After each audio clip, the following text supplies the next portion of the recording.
Hello good morning जोहार, मैं संजय और आप देख रहे हैं न्यूज झारखंड। समय हो चला है झारखंड की खबरों को जानने का, उनसे अपडेट होने का। तो चलिए जानते हैं आज की झारखंड की 25 मुख्य बड़ी खबरों को। उससे पहले अगर आप न्यूज झारखंड चैनल पर नए हैं तो प्लीज चैनल को सब्सक्राइब करके बेल आइकन प्रेस कर दीजिए, जिससे आप तक झारखंड की हर एक छोटी बड़ी खबर का अपडेट आप तक पहुंचता रहे।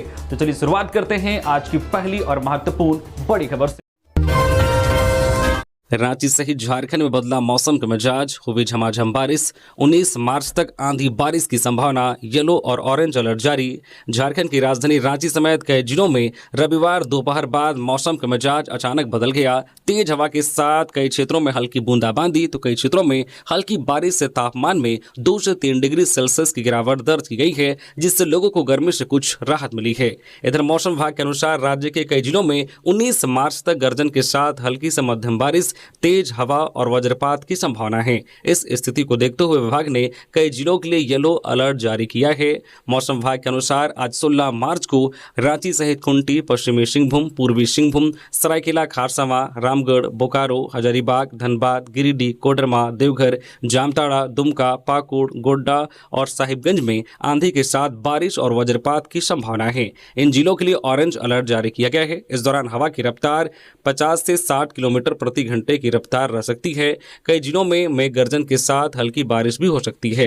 मौसम विभाग ने लोगों को खराब मौसम के दौरान सतर्क रहने और खुले स्थानों से दूर रहने की सलाह दी गई है। मौसम विभाग के मुताबिक इधर 17 और 18 मार्च को राज्य के उत्तर पश्चिमी जिलों को छोड़कर बाकी हिस्सों में भी तेज हवा, गर्जन और हल्की बारिश हो सकती है। इसी को देखते हुए विभाग ने 17 से 19 मार्च तक कई जिलों के लिए येलो अलर्ट जारी किया है। जमशेदपुर में शादी समारोह में हादसा, रसगुल्ला गले में फंसने से व्यक्ति की दर्दनाक मौत। झारखंड के जमशेदपुर में शादी समारोह के दौरान एक दर्दनाक घटना सामने आई है। एमजम थाना क्षेत्र के मलियंता गांव में रसगुल्ला खाते समय 41 वर्षीय ललित सिंह की मौत हो गई। बताया जाता है कि रसगुल्ला उनके गले में फंस गया, जिससे उन्हें सांस लेने में गंभीर परेशानी होने लगी और उनकी हालत तेजी से बिगड़ गई। मिली जानकारी के अनुसार ललित सिंह गाँव में आयोजित एक शादी समारोह में शामिल होने पहुंचे थे। समारोह के दौरान वह रसगुल्ला खा रहे थे और इसी बीच परिवार के लोगों से बातचीत भी कर रहे थे। अचानक रसगुल्ला उनके गले में अटक गया और जिसके बाद उन्हें सांस लेने में दिक्कत होने लगी। मौके पर मौजूद लोगों ने उनके गले से रसगुल्ला निकालने की काफी कोशिश की, लेकिन सफलता नहीं मिली। इसके बाद परिजन और स्थानीय लोग तुरंत उन्हें इलाज के लिए एमजीएम अस्पताल लेकर पहुंचे। हालांकि अस्पताल पहुंचने से पहले ही उनकी हालत गंभीर हो चुकी थी और डॉक्टरों ने उन्हें मृत घोषित कर दिया। एमजीएम अस्पताल के डॉक्टर रोहित झा ने बताया कि रसगुल्ला गले में फंस जाने के कारण व्यक्ति को सांस लेने में दिक्कत हुई, जिससे उनकी मौत हो गई। उन्होंने बताया कि शरीर में मौजूद एपिग्लॉटिस ग्रंथि सामान्य स्थिति में भोजन को सांस की नली में जाने से रोकती है, लेकिन अगर कोई व्यक्ति खाते समय बात कर रहा हो, हंस रहा हो या नशे की हालत में हो तो यह प्रक्रिया बाधित हो सकती है और भोजन का टुकड़ा सांस की नली में फंस सकता है। इसलिए डॉक्टरों ने लोगों को सलाह दी है कि भोजन करते समय बातचीत, हंसी मजाक या जल्दबाजी से बचना चाहिए, क्योंकि इससे भोजन के सांस की नली में फंसने का खतरा बढ़ जाता है। राजधानी रांची में त्योहारों पर ड्रोन और सीसीटीवी कैमरे की जद में रहेगा शहर। आगामी त्योहारों पर शांति भंग करने का प्रयास करने वालों के खिलाफ पुलिस प्रशासन सख्त कार्रवाई करेगा। ईद, सरहुल और रामनवमी पर सीसीटीवी कैमरों और ड्रोन से निगरानी रखी जाएगी। आपराधिक प्रवृत्ति के लोगों की पहचान कर त्वरित कार्रवाई की जाएगी। उपायुक्त मंजूनाथ भजंत्री और एसएसपी राकेश रंजन ने रविवार को समाहरणालय में केंद्रीय शांति समिति की बैठक में ये बातें कही। उपायुक्त मंजूनाथ भजंत्री ने कहा है कि आगामी पर्व त्योहारों के दौरान सोशल मीडिया प्लेटफॉर्म पर प्रशासन और पुलिस की कड़ी निगरानी रहेगी। उन्होंने लोगों से अपील की कि किसी भी प्रकार के आपत्तिजनक पोस्ट या अफवाहों पर प्रतिक्रिया देने से बचे। ऐसी सामग्री की जानकारी तुरंत पुलिस प्रशासन को दे। उन्होंने स्पष्ट किया है कि सामाजिक सौहार्द बिगाड़ने वाले तत्वों को चिन्हित कर उनके खिलाफ सख्त कानूनी कार्रवाई की जाएगी। जामताड़ा में मानवता शर्मसार, 50 वर्षीय व्यक्ति ने 5 साल की मासूम के साथ किया दुष्कर्म, आरोपी गिरफ्तार।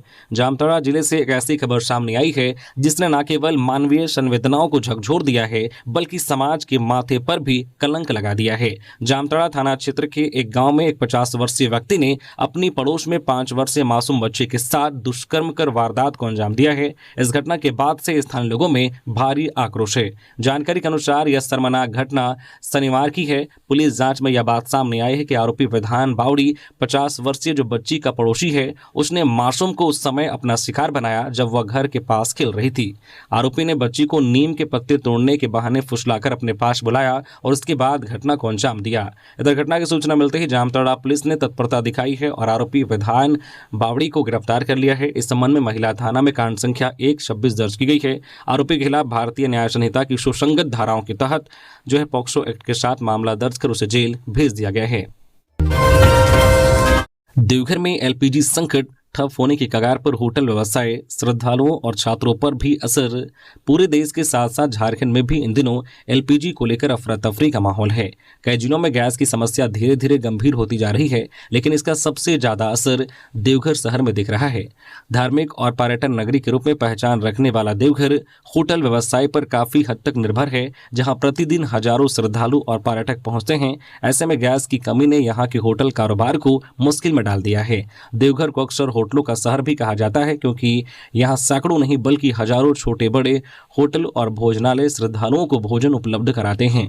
बाबा बैद्यनाथ धाम में पूजा अर्चना करने के बाद अधिकतर श्रद्धालु इन्हीं होटलों में भोजन करते हैं, जिससे होटल व्यवसाय लगातार चलता रहता है। लेकिन दिनों एलपीजी सिलेंडर की कमी ने होटल संचालकों की परेशानी बढ़ा दी है। कई होटल मालिकों का कहना है कि गैस की नियमित आपूर्ति नहीं होने से खाना बनाना मुश्किल हो गया है और ग्राहकों की संख्या भी घटने लगी है। वही एलपीजी की बढ़ती कीमत और कमी का असर सिर्फ होटल कारोबार तक सीमित नहीं है, बल्कि इसका असर आम लोगों और विद्यार्थियों पर भी पड़ रहा है। संथाल परगना क्षेत्र में रह रहे कई छात्र भी इससे प्रभावित हैं। विद्यार्थी विवेक कुमार बताते हैं कि पहले गैस की रिफिलिंग करीब जो है 90 रुपए प्रति किलो के हिसाब से मिल जाती थी, लेकिन अब वही कीमत बढ़कर लगभग 150 रुपए प्रति किलो तक पहुंच गई है। इससे छात्रों के खर्च में अचानक बढ़ोतरी हो गई है। अंबेडकर जयंती के दिन जेएसएससी उत्पाद कांस्टेबल परीक्षा अभ्यर्थियों में नाराजगी, उठे कई सवाल।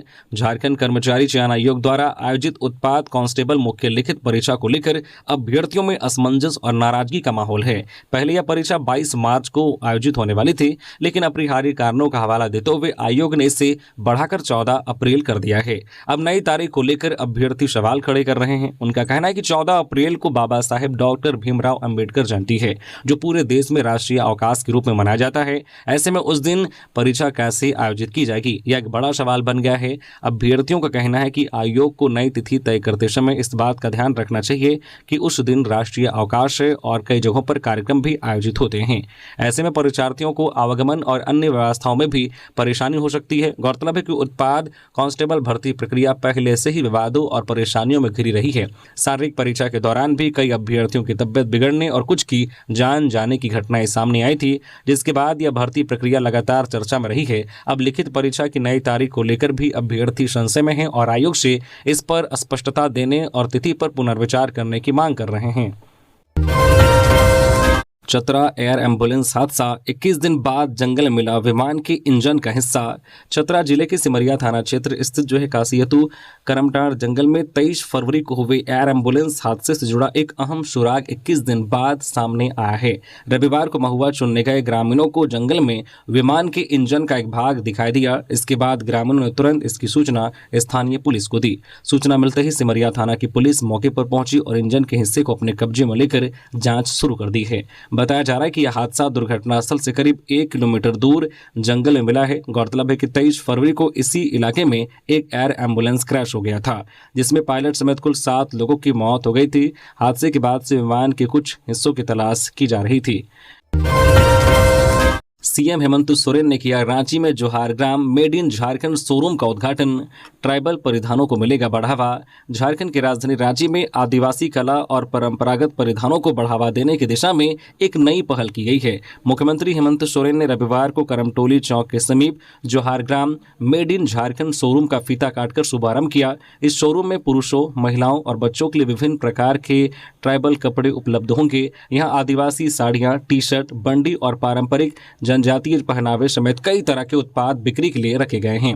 उद्घाटन के मौके पर मुख्यमंत्री हेमंत सोरेन ने कहा कि राज्य सरकार आदिवासी कला, संस्कृति और पारंपरिक पहचान को आगे बढ़ाने के लिए लगातार प्रयास कर रही है। उन्होंने कहा कि आदिवासी परिधान, ज्वेलरी, व्यंजन और अन्य पारंपरिक उत्पादों को प्रोत्साहित करने से न सिर्फ संस्कृति को मजबूती मिलेगी बल्कि स्थानीय कारीगरों और उद्यमियों को भी लाभ होगा। मुख्यमंत्री ने कहा कि इस तरह के शोरूम खुलने से लोगों के बीच ट्राइबल परिधानों और संस्कृति के प्रति आकर्षक बढ़ेगा और स्थानीय उत्पादों को नया बाजार मिलेगा।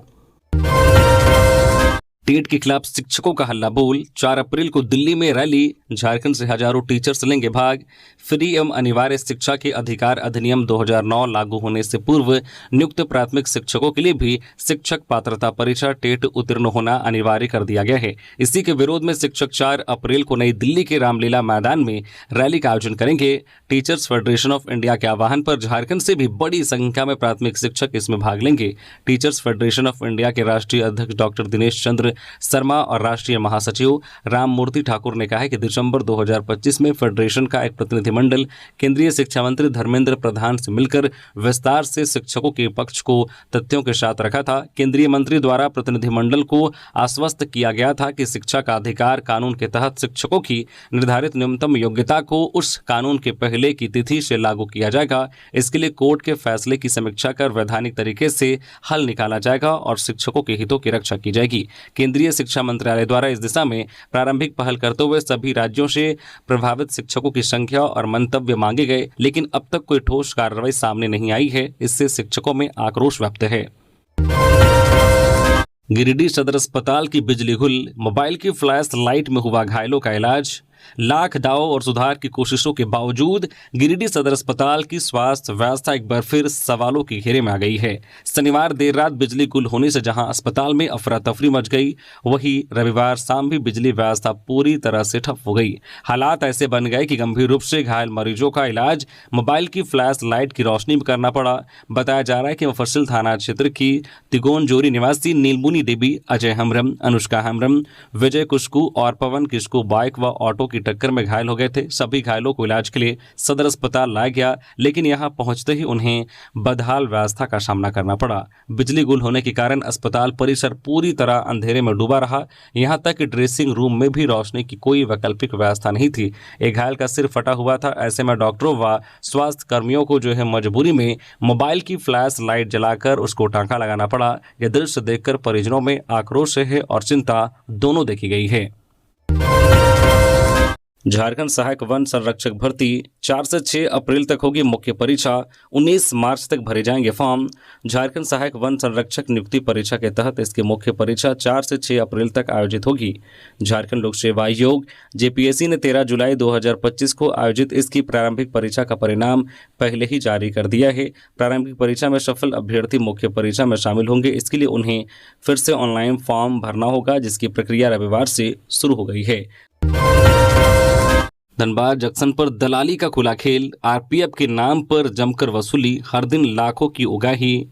धनबाद जंक्शन से इन दिनों कथित रूप से अवैध वसूली की खबरें सामने आ रही है। प्लेटफॉर्म से लेकर स्टेशन रोड तक छोटे दुकानदारों के बीच इस मामले को लेकर चर्चा तेज हो गई है। स्थानीय दुकानदारों का आरोप है कि रेलवे सुरक्षा बल आरपीएफ के नाम पर कथित दलाल सोनू और उसके कुछ सहयोगी अस्थायी दुकानदारों से रोजाना पैसे वसूल रहे हैं। बताया जा रहा है कि स्टेशन रोड पर लगने वाली लिट्टी चाय, फल, पान, फूल और अन्य छोटी दुकानों से प्रतिदिन करीब 200 रुपए तक की वसूली की जा रही है। दुकानदारों का कहना है कि अगर कोई पैसा देने से मना कर रहा है तो उसे दुकान हटाने की धमकी दी जाती है। आरोप है कि आरपीएफ की कार्रवाई का डर दिखाकर यह कथित उगाही की जा रही है, जिससे छोटे और गरीब कारोबारियों में भय का माहौल बना हुआ है। हजारीबाग में अवैध बालू के खेल ने ली एक की जान। बेकाबू ट्रैक्टर ने मासूम को रौंदा, पुलिस पर लगा बड़ा आरोप। हजारीबाग स्थित बरकट्टा प्रखंड के गौड़ा गांव में अवैध बालू लदे ट्रैक्टर की चपेट में आने से 8 वर्षीय बच्चे की दर्दनाक मौत हो गई। घटना के बाद आक्रोशित ग्रामीणों ने सड़क जाम कर दिया। जानकारी के अनुसार गाड़ा शांतिनगर के रहने वाले लक्ष्मण साव का 8 वर्षीय पुत्र अंकुश कुमार रविवार शाम अपने घर के बाहर खड़ा था। इस दौरान तेज गति से अवैध बालू लाद कर ले जा रहे एक ट्रैक्टर ने उसे अपनी चपेट में ले लिया। हादसे में अंकुश की मौके पर ही मौत हो गई। घटना के बाद भाग रहे ट्रैक्टर को ग्रामीणों ने पकड़ लिया और बरकट्ठा पुलिस के हवाले कर दिया। नाराज ग्रामीणों ने मृतक के शव को सड़क पर रखकर जाम कर दी। वे मृतक के परिजनों को सरकारी नौकरी, उचित मुआवजा, अवैध बालू कारोबार पर रोक और वरिष्ठ अधिकारियों को मौके पर बुलाने की मांग पर अड़े रहे। दूसरी तरफ बेटे की मौत से परिजनों का रो रो कर बुरा हाल है। सरायकेला में एलपीजी किल्लत, आदित्यपुर औद्योगिक क्षेत्र में संचालित फैक्ट्रियों पर लटकी तालाबंदी की तलवार। वैश्विक अस्थिरता और ईरान युद्ध के कारण कॉमर्शियल एलपीजी की सप्लाई चेन पूरी तरह से ध्वस्त हो गई है। इस कारण सरायकेला के आदित्यपुर इंडस्ट्रियल एरिया में सन्नाटा पसरने का डर है। स्थिति इतनी विकराल हो गई है कि आज सोमवार से यहां की लगभग 1500 लघु और मध्यम इकाइयों में उत्पादन पूरी तरह से ठप हो सकता है। एलपीजी की किल्लत केवल मशीनों को ही नहीं प्रभावित किया है, बल्कि यहां काम करने वाले करीब 2 लाख मजदूरों के भविष्य पर भी संकट के बादल छा गए हैं। यदि भट्टियां बुझी तो प्रत्यक्ष और अप्रत्यक्ष रूप से जुड़े इन कामगारों की आजीविका पर सीधा प्रहार होगा। विशेषकर टाटा मोटर्स की वेंडर कंपनियों के सामने नो वर्क स्थिति पैदा हो गई है। इस समस्या के समाधान को लेकर जियाड़ा सभागार में उद्यमी संगठनों और अधिकारियों के बीच रविवार को आपातकालीन बैठक हुई, जिसमें एशिया और लघु उद्योग भारती जैसे संगठनों ने स्पष्ट किया है कि स्टॉक खत्म हो चुका है और बिना एलपीजी के काम जारी रखना असंभव है। मामले की गंभीरता को देखते हुए केंद्रीय रक्षा राज्य मंत्री संजय सेठ से हस्तक्षेप की अपील की गई है। रांची ट्रैफिक पुलिस ने चलाया बड़ा अभियान, यातायात सेफ्टी जागरूकता के लिए एसपी ने खुद संभाला मोर्चा। ट्रैफिक एसपी राकेश सिंह आम लोगों को सड़क दुर्घटनाओं से बचाने के लिए अब खुद जागरूकता अभियान चला रहे हैं। सड़क जागरूकता अभियान को लेकर रविवार को एक बड़ा अभियान ट्रैफिक एसपी के नेतृत्व में रांची में चलाया गया। इस अभियान के तहत न तो लोगों का फाइन काटा गया और न ही उनका चालान, बल्कि उन्हें यह समझाया गया कि अगर वह ट्रैफिक नियमों का पालन करेंगे तो उनकी जिंदगी सुरक्षित रहेगी। रांची में औसतन हर महीने 20 से 25 लोगों की जान सड़क हादसों में चली जाती है। वहीं आधा दर्जन से ज्यादा गंभीर रूप से घायल होकर अपंग हो जाते हैं। अक्सर देखा जाता है कि ज्यादातर हादसे ट्रैफिक नियमों के उल्लंघन की वजह से होते हैं। ऐसे में रांची के सीनियर एसपी के निर्देश पर रांची ट्रैफिक एसपी ने रविवार को अपनी पूरी टीम के साथ राजधानी में घूम घूमकर ट्रैफिक जागरूकता अभियान चलाया। खूंटी के रनिया में जमीन कारोबारी से पीएलएफआई नक्सली ने मांगे लेवी, जांच में जुटी पुलिस। झारखंड के खूंटी जिले के रनिया थाना क्षेत्र में पीएलएफआई नक्सली संगठन द्वारा एक जमीन कारोबारी से लेवी मांगने का मामला सामने आया है। बताया जा रहा है कि पीएलएफआई के राजेश यादव नामक नक्सली द्वारा कारोबारी से लेवी की मांग की गई है। इस घटना के सामने आने के बाद क्षेत्र के व्यवसायियों में दहशत का माहौल है। सूत्रों के अनुसार रनिया थाना क्षेत्र के एक जमीन कारोबारी से पीएलएफआई संगठन के राजेश यादव नामक नक्सली द्वारा लेवी की मांग की गई है। कारोबारी को धमकी देकर पैसे देने के लिए कहा गया है। मामले की जानकारी मिलने के बाद पुलिस प्रशासन सक्रिय हो गया और पूरे मामले की जांच शुरू कर दी गई है। इधर जिले में हाल के दिनों में पीएलएफआई नक्सली संगठन की गतिविधियां फिर से बढ़ती नजर आ रही है। बताया जा रहा है कि संगठन के सदस्य पहले से व्यवसायियों की सूची बनाकर रखते हैं और उसी आधार पर अलग अलग क्षेत्रों में लेवी की मांग करते हैं। चैती छठ, ईद और रामनवमी को लेकर सोशल मीडिया पर अफवाह फैलाने वालों पर पुलिस की कड़ी नजर। आगामी चैती छठ, ईद उल फितर और रामनवमी पर्व को लेकर देवघर जिले में शांति और सौहार्दपूर्ण माहौल बनाए रखने के लिए देवघर पुलिस ने सोशल मीडिया पर विशेष निगरानी शुरू कर दी है। पुलिस ने लोगों से अपील की है कि वे सोशल मीडिया पर किसी भी तरह की अफवाह, भ्रामक जानकारी या भड़काऊ पोस्ट साझा करने से बचे। पुलिस के अनुसार व्हाट्सएप, फेसबुक, इंस्टाग्राम और एक्स, ट्विटर जैसे सोशल मीडिया प्लेटफॉर्म पर साइबर सेल की विशेष टीम लगातार नजर रख रही है। त्योहारी सीजन के दौरान यदि कोई व्यक्ति धार्मिक भावनाओं को ठेस पहुंचाने वाली, सामाजिक सौहार्द बिगाड़ने वाली या अफवाह फैलाने वाली सामग्री पोस्ट करता है तो उनके खिलाफ सख्त कानूनी कार्रवाई की जाएगी। देवघर पुलिस ने स्पष्ट किया है कि भड़काऊ पोस्ट करना, गलत सूचना फैलाना या सांप्रदायिक सौहार्द बिगाड़ने वाली सामग्री साझा करना दंडनीय अपराध है। ऐसे मामलों में संबंधित व्यक्ति के खिलाफ आईटी एक्ट और भारतीय न्याय संहिता की विभिन्न धाराओं के तहत कार्रवाई की जाएगी।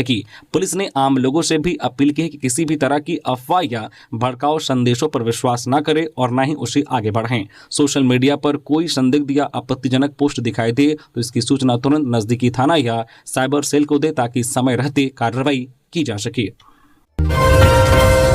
पाकुड़ जिले के पाकुड़िया में अज्ञात ट्रैक्टर की टक्कर से व्यक्ति की मौत, महेशपुर निवासी मोहन तुरे की सड़क हादसे में गई जान, पुलिस जांच में जुटी। पाकुड़िया थाना क्षेत्र के बालीडी गांव में एक व्यक्ति अचेत अवस्था में मिलने से इलाके में सनसनी फैल गई। ग्रामीणों ने उसे तत्काल अस्पताल पहुंचाया, जहां चिकित्सकों ने जांच के बाद उसे मृत घोषित कर दिया। बाद में मृतक की पहचान महेशपुर थाना क्षेत्र के देवीनगर निवासी 45 वर्षीय मोहन तुरी के रूप में हुई है। प्रारंभिक जानकारी के अनुसार उसकी मौत अज्ञात ट्रैक्टर की टक्कर से हुई है। घटना के बाद बड़ी संख्या में ग्रामीण मौके पर जुट गए थे और मामले की जानकारी पुलिस को दी गई। सरायकेला में रिश्तों का कत्ल, पिता पुत्र ने मिलकर भतीजे को लाठी डंडों से पीटा, हुई मौत। सरायकेला स्थित कुचाई थाना क्षेत्र के जोगीडी गांव में आपसी वाद के दौरान लाठी डंडे से की गई पिटाई में एक युवक की मौत हो गई। पुलिस ने इस मामले में पिता पुत्र को गिरफ्तार कर न्यायिक हिरासत में जेल भेज दिया है। मृतक की पहचान लक्ष्मण बोदरा उर्फ लखन 35 वर्षीय के रूप में हुई है। कुचाई थाना प्रभारी नरसिंह मुंडा ने बताया कि 13 मार्च को गाँव की ही रेगा बोदरा 50 वर्षीय ने अपने बेटे मानकी बोदरा 23 वर्षीय के साथ मिलकर अपने भतीजे लक्ष्मण बोदरा की लाठी डंडे से पिटाई कर दी थी। मारपीट में घायल लक्ष्मण बोदरा की 14 मार्च को घर पर ही मौत हो गई। आशंका जताई जा रही है कि अंदरूनी चोट लगने के कारण उसकी जान चली गई है। घटना की सूचना मिलने पर कुचाई पुलिस मौके पर पहुंची और शव को कब्जे में लेकर पोस्टमार्टम के लिए भेज दिया। मृतक के भाई जो है राउतू बोदरा के बयान पर रेगा बोदरा और मानकी बोदरा के खिलाफ बीएनएस की धारा 103(1)(3)(5) के तहत मामला जो है दर्ज किया गया है। पुलिस ने त्वरित कार्रवाई करते हुए दोनों आरोपियों को गिरफ्तार कर रविवार को न्यायिक हिरासत में जेल भेज दिया। पलामू में अवैध सिलेंडर गोदाम में विस्फोट, 4 घायल, धमाके के बाद लगी आग, 2 घंटे में पाया काबू, गलत तरीके से गैस रिफिलिंग का शक। झारखंड में इन दिनों रसोई गैस की किल्लत के बीच मेदिनीनगर शहर थाना क्षेत्र के बैरिया चौक के पास रविवार दोपहर एक अवैध गैस गोदाम में सिलेंडर विस्फोट हो गया। एक के बाद एक कई धमाकों से इलाके में अफरा तफरी मच गई। विस्फोट में 4 लोग गंभीर रूप से घायल हो गए, जिन्हें इलाज के लिए MMCH में भर्ती कराया गया है। स्थानीय लोगों के अनुसार बैरिया चौक स्थित उत्कर्ष फाइनेंशियल बैंक के नीचे अजय गुप्ता ने भूमिगत गैस गोदाम बना रखा था। बताया जा रहा है कि वहां काफी देर से गैस रिसाव हो रहा था और उसकी तेज गंध बाहर तक आ रही थी। रविवार दोपहर करीब 1:30 बजे अचानक जोरदार धमाका शुरू हो गया। प्रत्यक्षदर्शियों के मुताबिक 3 से 4 तेज धमाके हुए, जिससे आसपास के लोग दहशत में आ गए। विस्फोट के बाद गोदाम से धुआं और आग की लपटें उठने लगी। घटना की सूचना मिलते ही फायर ब्रिगेड की टीम मौके पर पहुंची और करीब 2 घंटे की मशक्कत के बाद आग पर काबू पाया गया। विस्फोट के दौरान गोदाम के अंदर मौजूद 4 लोग घायल हो गए। धमाकों के बाद वे किसी तरह बाहर निकले, लेकिन गंभीर रूप से झुलस चुके थे। घायलों में धर्मेंद्र सिंह, विक्रम कुमार सिंह जो है, आलोक कुमार और मुकेश कुमार शामिल हैं। डॉक्टरों की निगरानी में सभी का इलाज जारी है। घटना के बाद इलाके में काफी देर तक अफरा तफरी का माहौल बना रहा और बड़ी संख्या में लोग घटनास्थल के आसपास जुटे रहे। चक्रधरपुर में सड़क हादसे में महिला की मौत, गुस्साए लोगों ने NH-75 को 3 घंटे किया जाम। चक्रधरपुर में राष्ट्रीय राजमार्ग 75 पर रविवार सुबह एक दर्दनाक सड़क हादसे में सुमित्रा जामुदा 50 वर्षीय की मौत हो गई। घटना के बाद मुआवजे को लेकर आक्रोशित ग्रामीणों ने करीब 3 घंटे तक सड़क जाम कर दिया, जिससे दोनों और वाहनों की लंबी कतारें लग गई और लोगों को भारी परेशानी का सामना करना पड़ा। मिली जानकारी के अनुसार घटना लोरदा गांव के पास रविवार सुबह करीब 6-6:30 बजे के बीच हुई। बताया जा रहा है कि महिला सड़क किनारे पैदल जा रही थी, तभी तेज रफ्तार आ रहे एक अज्ञात वाहन ने उसे टक्कर मार दिया। हादसे के बाद चालक वाहन लेकर मौके से फरार हो गया। घटना के बाद स्थानीय लोग तुरंत मौके पर पहुंचे और गंभीर रूप से घायल महिला को इलाज के लिए अस्पताल ले जाने लगे, लेकिन अस्पताल पहुंचने से पहले ही रास्ते में उसकी मौत हो गई।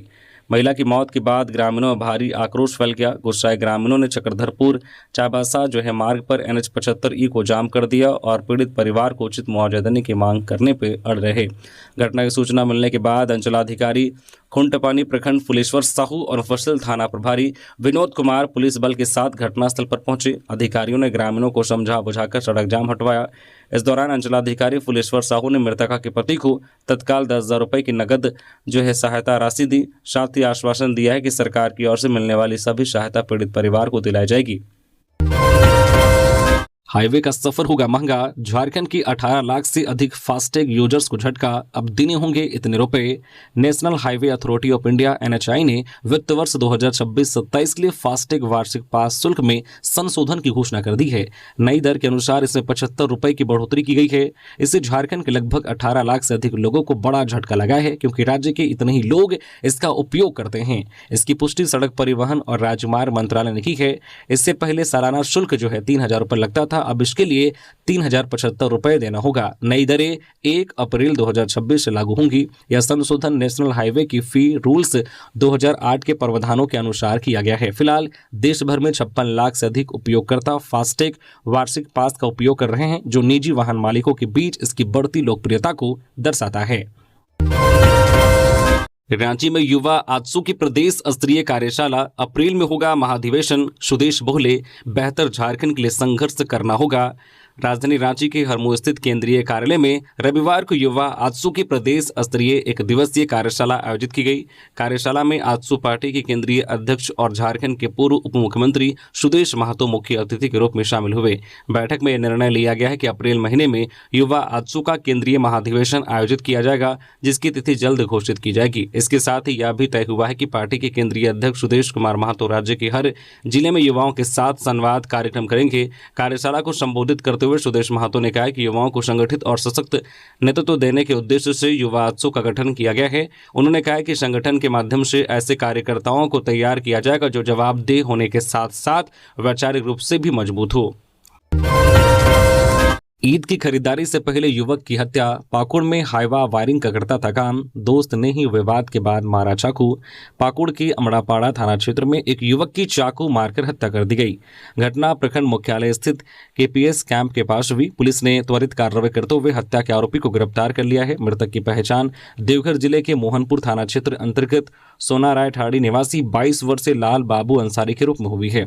वह क्षेत्र में ट्रांसपोर्ट से जुड़े हाईवा वाहनों की वायरिंग का काम करता था। बताया जा रहा है कि वह 1 सप्ताह के लिए अमड़ापाड़ा आया था। उसका काम 1 दिन पहले ही समाप्त हो गया था। रविवार सुबह वह घर लौटने वाला था। ईद की खरीदारी करने की तैयारी में था, लेकिन उससे पहले ही उसकी हत्या कर दी गई। जानकारी के अनुसार देवघर जिले के कुंडा थाना क्षेत्र के चंडी गांव निवासी अजमल अंसारी ने लाल बाबू अंसारी पर तेज धारदार वाले चाकू से हमला कर दिया। आरोप है कि उसने युवक की पीठ पर चाकू से वार किया, जिससे वह गंभीर रूप से घायल हो गया। घटना के बाद आरोपी मौके से फरार हो गया। पुलिस पूरे मामले की जांच कर रही है। देवघर में केवाईसी और ऑनलाइन सिस्टम से परेशानी। 2000 रुपए तक ब्लैक में मिल रहा सिलेंडर। एजेंसियों में उमड़ रही कस्टमर की भीड़। देवघर सहित लगभग पूरे प्रदेश की विभिन्न गैस एजेंसियों पर इन दिनों रसोई गैस सिलेंडर के लिए उपभोक्ताओं की भारी भीड़ देखी जा रही है। सुबह से ही लोग सिलेंडर लेने के लिए एजेंसियों के बाहर लंबी कतारों में खड़े नजर आते हैं। इससे खासकर महिलाओं और बुजुर्गों को काफी परेशानी का सामना करना पड़ रहा है। देवघर शहर के मातारा इंटरप्राइजेज गैस एजेंसी के बाहर तो उपभोक्ताओं की लंबी लाइन लगी देखी गई। चाईबासा, हजारीबाग, बोकारो, रामगढ़, पलामू आदि जिलों में भी घंटों इंतजार के बाद भी कई लोगों को खाली हाथ लौटना पड़ रहा है। उपभोक्ताओं का कहना है कि पहले गैस सिलेंडर प्राप्त करने की प्रक्रिया अपेक्षाकृत आसान थी, लेकिन हाल के दिनों में एजेंसियों की ओर से नई प्रक्रिया के कारण वितरण व्यवस्था धीमी पड़ गई है। उपभोक्ताओं का आरोप है कि एजेंसियों की ओर से कागजों की जांच, मोबाइल नंबर एंट्री और केवाईसी अपडेट के नाम पर बार बार उन्हें लौटाया जा रहा है। विभिन्न शहरों से आ रही जानकारी के अनुसार इधर एजेंसियों से समय पर गैस नहीं मिलने का फायदा कुछ बाहरी वेंडर उठा रहे हैं। उनके अनुसार ऐसे लोग रसोई गैस सिलेंडर 1800 से 2000 रुपए तक में बेच रहे हैं, जो सामान्य कीमत से काफी अधिक है। इससे आम उपभोक्ताओं पर अतिरिक्त आर्थिक बोझ पड़ रहा है। स्थानीय लोगों ने प्रशासन से मांग की कि गैस एजेंसियों की वितरण व्यवस्था को दुरुस्त किया जाए। अवैध रूप से महंगे दामों पर सिलेंडर बेचने वालों के खिलाफ सख्त कार्रवाई की जाए। रांची में एटीएम कार्ड बदलकर ठगी करने वाले गिरोह के 2 सदस्य गिरफ्तार। कई एटीएम और फोन बरामद। पुलिस ने एटीएम कार्ड बदलकर ठगी करने वाले एक गिरोह के 2 सदस्यों को सफलतापूर्वक गिरफ्तार कर लिया है। गिरफ्तार आरोपी रांची के कई एटीएम से ठगी कर चुके थे। रांची के सीनियर एसपी राकेश रंजन को गुप्त सूचना मिली थी कि एटीएम कार्ड बदलकर पैसे की अवैध निकासी करने वाला गिरोह सक्रिय है। गिरोह के 2 शातिर अपराधी पल्सर मोटरसाइकिल पर फर्जी नंबर प्लेट लगाकर रांची के विभिन्न थाना क्षेत्रों में घूम रहे हैं। इस दौरान चेकिंग के दौरान रांची के बीआईटी मेसरा ओपी क्षेत्र के रेलवे ओवरब्रिज के पास एक ब्लू कलर की पल्सर मोटरसाइकिल पर हेलमेट पहने 2 व्यक्ति दिखाई दिए। पुलिस ने उन्हें रोकने का प्रयास किया, लेकिन वे भागने लगे। भागने के क्रम में पुलिस ने जुमार नदी के पुल के पास दोनों को सफलतापूर्वक पकड़ लिया।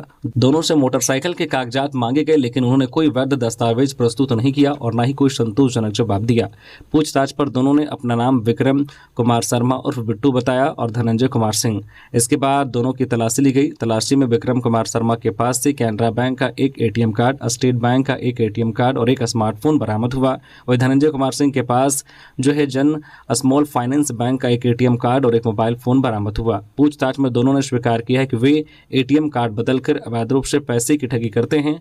दोनों ठगी के इरादे से ही रांची आए थे। जमशेदपुर में गैस सिलेंडर और विस्फोट से दहला कालिकापुर बाजार, पूरा होटल जलकर खाक। जमशेदपुर के पोटका प्रखंड के कालिकापुर बाजार के समीप स्थित एक होटल में रविवार को लगातार 2 गैस सिलेंडर ब्लास्ट होने से इलाके में अफरा तफरी मच गई। आग की लपटें इतनी तेज थी कि देखते ही देखते पूरा होटल जलकर खाक हो गया। हालांकि स्थानीय लोगों की मौजूदगी के कारण आग को आसपास के घरों तक फैलने से रोक लिया गया, जिससे एक बड़ी दुर्घटना टल गई। घटना की सूचना मिलते ही पोटका थाना पुलिस मौके पर पहुंची। स्थानीय लोगों द्वारा फायर ब्रिगेड को भी सूचना दी गई, जिसके बाद दमकल की गाड़ी घटनास्थल पर पहुंची और कड़ी मशक्कत के बाद आग पर काबू पाया गया। प्रत्यक्षदर्शियों के अनुसार होटल में उस समय खाने के आइटम तैयार किए जा रहे थे। इस दौरान गैस सिलेंडर के रेगुलेटर के पास अचानक आग लग गई। आग की लपटें तेजी से फैलने लगी, जिसके बाद होटल के स्टाफ और वहां मौजूद ग्राहक तुरंत बाहर निकल गए। लोगों ने आग बुझाने का प्रयास किया, लेकिन आग पर काबू नहीं पाया जा सका। कुछ देर में आग ने पास में रखे दूसरे सिलेंडर को भी अपनी चपेट में ले लिया, जिससे लगातार 2 सिलेंडर में ब्लास्ट हो गया और पूरी दुकान जलकर खाक हो गई। रांची नगर निगम का एक्शन प्लान, अवैध कब्जा हटेगा, वार्ड कार्यालयों की मरम्मत के साथ सरकारी संपत्तियों का होगा बेहतर प्रबंधन। नगर निगम ने अपनी संपत्तियों के बेहतर प्रबंधन और अवैध कब्जों को हटाने के लिए एक व्यापक एक्शन प्लान तैयार किया है। इसके तहत निगम क्षेत्र में स्थित सभी सरकारी भवनों, सामुदायिक भवनों, कम्युनिटी हॉल, सार्वजनिक शौचालयों और खाली पड़े जमीनों की पहचान कर उन्हें सुरक्षित रखने और अधिक जनोपयोगी बनाने की दिशा में कार्रवाई की जाएगी। निगम का उद्देश्य इन संपत्तियों का बेहतर उपयोग सुनिश्चित करना और अतिक्रमण की समस्या पर प्रभावी नियंत्रण करना है। नगर निगम के अनुसार शहर के सभी 53 वार्डों में निगम की संपत्तियों का सर्वे, मापी और सीमांकन कराया जाएगा। इसके बाद जहां भी अवैध कब्जा पाया जाएगा उसे चिन्हित कर जल्द से जल्द हटाने की कार्रवाई की जाएगी। साथ ही इन जमीनों को भविष्य की विकास योजनाओं के लिए सुरक्षित रखा जाएगा, ताकि शहर के विकास से जुड़ी परियोजनाओं को आगे बढ़ाया जा सके। इसके अलावा नए चुने गए वार्ड पार्षदों के लिए वार्ड कार्यालयों भवनों की मरम्मत और रंग रोगन कराया जाएगा। इन कार्यालयों में पेयजल, बिजली, शौचालय और फर्नीचर जैसी आवश्यक सुविधाओं को दुरुस्त कर आम नागरिकों को बेहतर सेवाएं उपलब्ध कराने की योजना बनाई गई है। मुख्य चयनकर्ता अशुंता लकड़ा की मौजूदगी में झारखंड टीम की गठन की प्रक्रिया शुरू, 180 खिलाड़ियों ने दिया ट्रायल। आगामी 16वीं हॉकी झारखंड राष्ट्रीय सब जूनियर महिला एवं पुरुष हॉकी चैंपियनशिप 2026 के लिए झारखंड टीम के गठन को लेकर रविवार को रांची में ट्रायल आयोजित किया गया। यह ट्रायल राजधानी के मरांगोम के जयपाल सिंह मुंडा अंतर्राष्ट्रीय हॉकी स्टेडियम मोरहाबादी में हुआ, जिसमें राज्य के विभिन्न जिलों से बड़ी संख्या में खिलाड़ियों ने भाग लिया। हॉकी झारखंड की ओर से आयोजित इस चयन ट्रायल में महिला और पुरुष दोनों वर्गों को मिलाकर कुल 180 खिलाड़ियों ने अपनी प्रतिभा का प्रदर्शन किया। इसमें सिमडेगा, खुंटी, गुमला, रांची, हजारीबाग और जमशेदपुर समेत राज्य के कई जिलों के खिलाड़ी शामिल हुए। खिलाड़ियों ने अपनी खेल क्षमता और कौशल का प्रदर्शन कर चयनकर्ताओं को प्रभावित करने का प्रयास किया। ट्रायल के दौरान महिला और पुरुष वर्ग के खिलाड़ियों का अलग अलग मूल्यांकन किया गया। चयन प्रक्रिया पूरी होने के बाद महिला वर्ग से 30 खिलाड़ियों और पुरुष वर्ग से 32 खिलाड़ियों का चयन किया गया है। इन खिलाड़ियों को अब अगले चरण के लिए विशेष प्रशिक्षण शिविर में शामिल किया जाएगा। हॉकी झारखंड के अनुसार चयनित खिलाड़ियों के लिए 18 मार्च से विशेष प्रशिक्षण शिविर आयोजित किया जाएगा। इस कैंप के दौरान खिलाड़ियों के प्रदर्शन, फिटनेस और तकनीकी क्षमता का बारीकी से मूल्यांकन किया जाएगा। कैंप के अंत में बेहतर प्रदर्शन करने वाले 18 खिलाड़ियों को अंतिम रूप से झारखंड टीम में शामिल किया जाएगा, जो राष्ट्रीय चैंपियनशिप में राज्य का प्रतिनिधित्व करेंगे। जामताड़ा जिले के नारायणपुर कस्तूरबा विद्यालय की छात्रा की मौत, परिजनों ने लगाया लापरवाही का आरोप, मंत्री इरफान ने दिए जांच के आदेश। जामताड़ा जिले के नारायणपुर प्रखंड स्थित कस्तूरबा गांधी आवासीय विद्यालय की कक्षा 11वीं की छात्रा झामोली टुड्डू की मौत हो गई। घटना के बाद आक्रोशित परिजनों और ग्रामीणों ने नारायणपुर थाना पहुंचकर विद्यालय की वार्डन के खिलाफ कार्रवाई की मांग की। वही घटना को लेकर सूबे के स्वास्थ्य मंत्री डॉक्टर इरफान अंसारी ने जांच के आदेश दिए हैं। विद्यालय प्रबंधन के अनुसार झामोली टुड्डू 19 वर्ष से नारायणपुर थाना क्षेत्र स्थित कस्तूरबा गांधी आवासीय विद्यालय में कक्षा 11वीं की छात्रा थी। शनिवार को तबियत बिगड़ने पर छात्रा को नारायण नारायणपुर अस्पताल में भर्ती कराया गया था, जहां इलाज के दौरान रविवार को उसकी मौत हो गई। वही छात्रा की मौत के बाद परिजन और ग्रामीण नारायणपुर थाना पहुंच गए और विद्यालय प्रबंधन और वार्डन पर लापरवाही का आरोप लगाते हुए उनके खिलाफ कार्रवाई करने की मांग पर अड़ गए।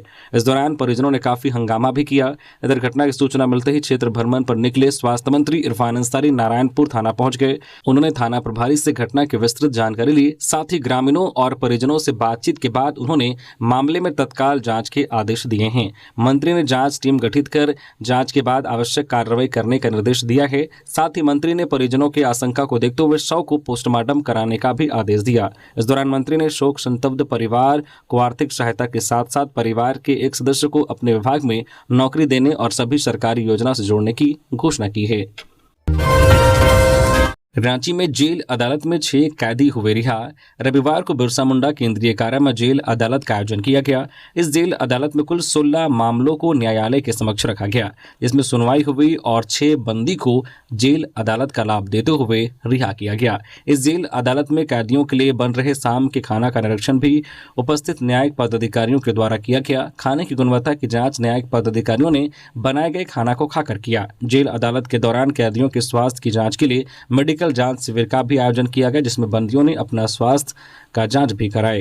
तो ये थी आज की झारखंड की टॉप बड़ी खबरें। इसी तरह से झारखंड की हर एक छोटी बड़ी खबर देखने के लिए आप हमारे चैनल न्यूज़ झारखंड चैनल को सब्सक्राइब करके बेल आइकन प्रेस कर दीजिए, जिससे आप तक झारखंड की हर एक छोटी बड़ी खबर का अपडेट आप तक पहुंचता रहे। तो अभी के लिए बस इतना ही, हमें दीजिए इजाजत, फिर मिलते हैं किसी और खबरों के साथ। धन्यवाद।